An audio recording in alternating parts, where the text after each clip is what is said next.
At just 36 years old, Samantha was living a life she no longer recognized.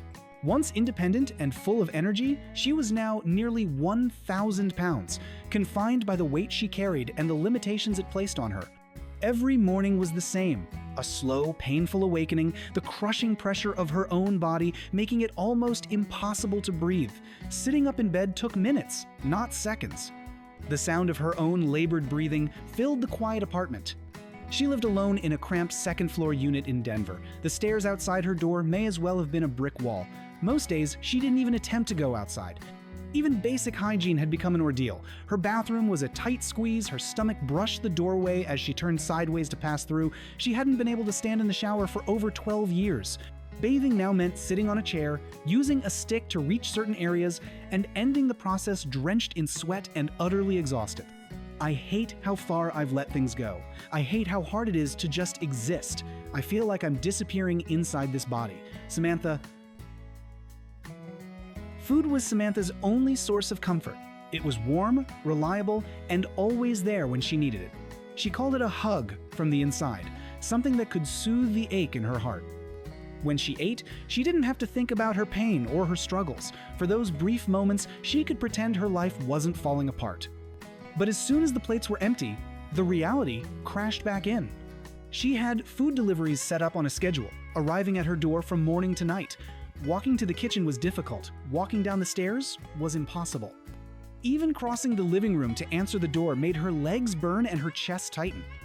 Bella, her closest family member, had once been her rock, helping her, encouraging her, trying to pull her back from the edge. But 3 years ago, Bella stopped. If someone doesn't want to save themselves, you can't save them. Bella. The words cut deep, but Samantha knew they were true. The night was silent, but Samantha's mind wasn't. She lay on her bed, staring at the ceiling, her heart pounding so fast she thought it might burst. It wasn't from excitement, it was fear. She couldn't breathe easily anymore. Every breath felt like a battle, every beat of her heart a warning. Somewhere deep inside she knew, I'm running out of time. She reached for her phone, her hands trembling, and dialed the one person she believed could save her, Dr.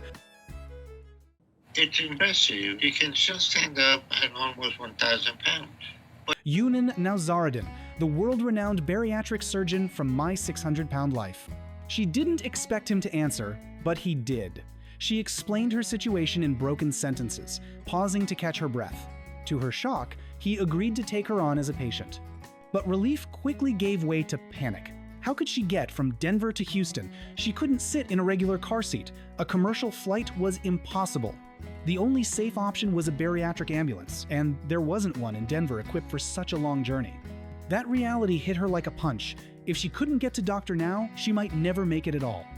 For nights afterward, she lay awake, staring into the dark, terrified that she might die before even shaking his hand. Weeks later, arrangements were finally made. She would be hospitalized in Denver, but under Dr. Now's remote supervision. The catch? She had to leave her apartment for the first time in months. The moment she stood up, pain shot through her knees like fire. The weight of her body pressed down on every joint, threatening to buckle her legs beneath her. Within seconds, sweat poured down her face and soaked her shirt. Her breathing turned shallow, each inhale burning in her chest. The short walk from her bedroom to the front door felt like a marathon. And then came the staircase, narrow, steep, and unforgiving. 2 helpers stood on either side of her, speaking words of encouragement, step by, slow step. Her hands gripped the railing so tightly her knuckles turned white. Halfway down, her legs trembled violently. She stopped, leaning against the wall, gasping for air. If I fall here, I don't know if I'll ever get up again, she whispered.